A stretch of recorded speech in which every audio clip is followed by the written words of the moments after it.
আসসালামু আলাইকুম। আজকে আমি এই ভাইরাল কোট সেট কাটিং এবং সেলাই করে দেখাবো। তার জন্য আমি 4 ভাঁজ করে কাপড় নিয়েছি। শোল্ডার নিয়েছি 4.5 ইঞ্চি, আর্মহোল নিয়েছি 4.5 ইঞ্চি, আর পিছনের গলার চওড়া নিয়েছি 2 ইঞ্চি, লম্বায় নিয়েছি 2 ইঞ্চি। সামনের গলা নিয়েছি লম্বায় 4 ইঞ্চি, চওড়ায় 3 ইঞ্চি। বডি নিয়েছি 7 ইঞ্চি আর 1 ইঞ্চি সেলাইয়ের জন্য বাড়িয়ে 8 ইঞ্চি। কোমর নিয়েছি 6.5 ইঞ্চি, 1 ইঞ্চি বাড়িয়ে নিয়েছি 7.5 ইঞ্চি। দাগ টেনে নিচ্ছি। এবার পিছনের গলাতে গোল শেপ করে নিলাম। এবার কাটিং করে নিচ্ছি। আপনারা যারা নতুন সেলাই ভিডিও দেখছেন তারা অবশ্যই প্রথম থেকে শেষ পর্যন্ত ভিডিওটি দেখবেন। তাছাড়া ভিডিওটি স্কিপ করে বা টেনে টেনে দেখলে একদমই কাটিং সেলাই কিছুই শিখতে পারবেন না। অবশ্যই প্রথম থেকে শেষ পর্যন্ত ভিডিওটি দেখুন। আর আমার ভিডিওটি যদি ভালো লাগে তাহলে অবশ্যই চ্যানেলটি নতুন নতুন সেলাই ভিডিও পাওয়ার জন্য সাবস্ক্রাইব করে দিবেন।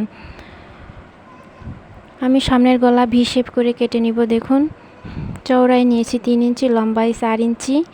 এই যে ভি শেপ দিয়ে নিলাম। এবার কাটিং করে নিলাম। এবার মাঝখানে একটা কাটিং করে নিব, কারণ সামনে বাটন প্লেট হবে। এবার আমি বটম পার্ট মানে নিচের ঝুলের অংশ আমি নিচ্ছি 17 ইঞ্চি। 2 পিস কাপড় কেটে নেব।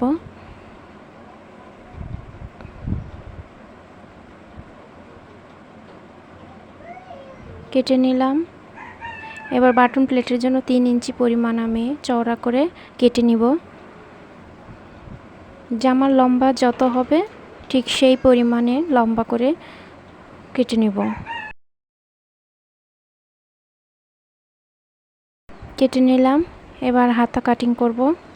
2 ইঞ্চি ডাউন দিলাম, আর লম্বায় নিয়েছি 13 ইঞ্চি, আর হাতের মুহুরি হবে 5 ইঞ্চি, আর 1 ইঞ্চি সেলাইয়ের জন্য বাড়িয়ে 6 ইঞ্চি নিয়েছি। এবার কাটিং করে নিব।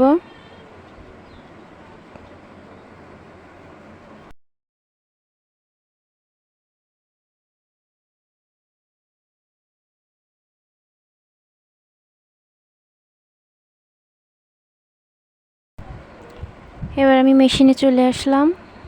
ব্যাক পার্ট সেলাই করতেছি। ব্যাক পার্টের আগে গলা পট্টিটা আমি আগে হেম সেলাই করে নিছি। এবার আমি গলাতে লাগিয়ে নিচ্ছি। এবার নিচের ঝুলটা আমি পেছন পাটের সাথে সেলাই করে নিচ্ছি। কুচি দিচ্ছি। দেখুন, একটার পর একটা আমি কিভাবে কুচি দিচ্ছি। আপনারা এইভাবে কুচি দিয়ে নেবেন। কুচি দেওয়া প্রায় শেষের দিকে। দেখুন,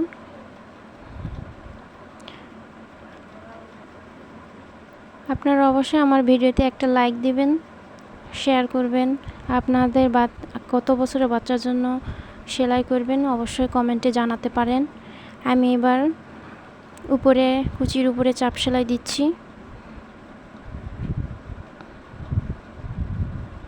সামনের পাটের ঝুলের অংশটা আমি মাঝখানে কেটে নিলাম, নিয়ে 2 পিস করে নিলাম। এবার আমি সামনের পাটের বডি পার্টের সাথে সেলাই করে নিচ্ছি।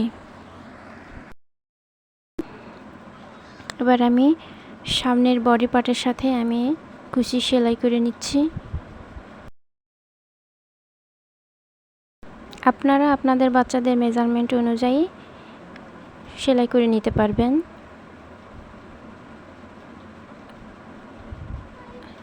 এবার সুতাটা কেটে নিব। এবার উপরে কুচির উপরে চাপ সেলাই দিচ্ছি। এটা হলো সামনের আরেকটা পার্ট, সেখানেও আমি কুচিটা দিয়ে নিচ্ছি।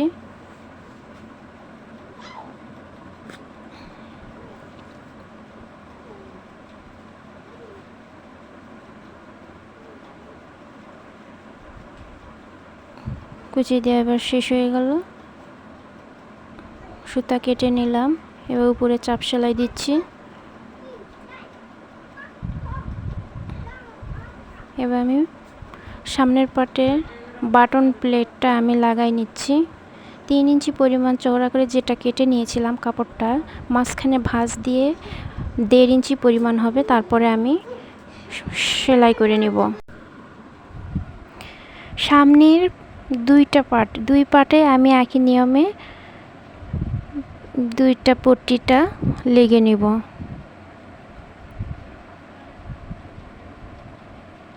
আপনারাও এভাবে সামনের দুই পাটে একই নিয়মে দুইটা পাট সেলাই করে নেবেন।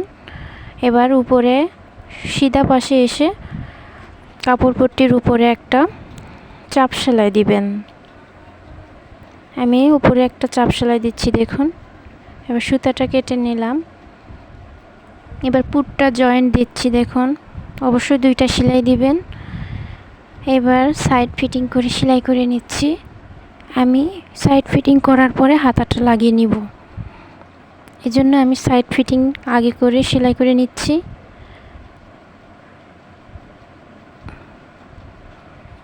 দুই পাশেই সেলাই করে নিব। এবার এলাস্টিক নিয়েছি 8 ইঞ্চি লম্বা, 1 ইঞ্চি পরিমাণ চওড়া, মাঝখানে কেটে নিব, নিয়ে দুইটা করে নিব, নিয়ে এবার হাতায় লাগিয়ে নিব, হাতার মুহুরিতে লাগিয়ে নিব। আমি রাবারের এক মাথা আগে এক পাশে সেলাই করে লাগিয়ে নিলাম। নেওয়ার পরে ওই পাশে দুই পাশে সেলাই করে লাগিয়ে নেওয়ার পর টেনে টেনে সেলাই করব রাবারটা। কাপড়ের সাথে আমি সেলাই দিচ্ছি রাবার।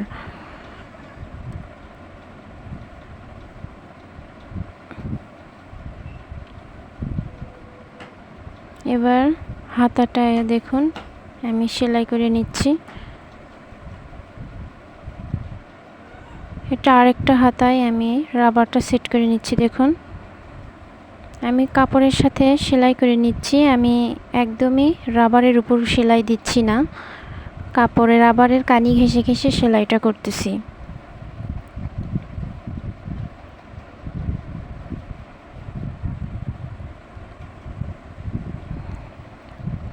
এবার আমি হাতাটা জয়েন্ট করতেছি, আরমহলের সাথে হাতাটা জয়েন করে নিতেছি ঘুরাইয়ে। আমি জামাটা উল্টা রাখবো আর হাতার কাপড়টা রাখবো সিধা, ভেতর জামার গলার ভেতর দিক দিয়ে ঢুকাই দিয়ে আমি ঘুরিয়ে ঘুরিয়ে হাতাটা সেলাই করে নিব। একই নিয়মে দুই হাতায় আমি সেলাই করে নিব।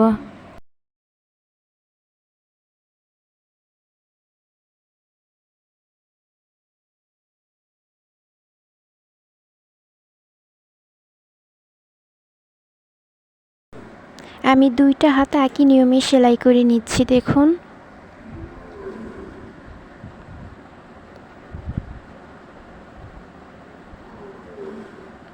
আপনারাও একই নিয়মে সেলাই করে নেবেন।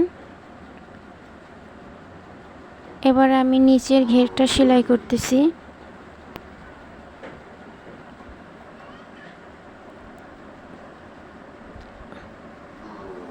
1 ইঞ্চি চওড়া করে আমি সেলাই করে নিচ্ছি। ঘেরটা সেলাই করার পর আমার জামাটা দেখুন ফাইনাল লুক কেমন হয়েছে একদমই জানাতে ভুলবেন না। অবশ্যই একটা লাইক দিবেন।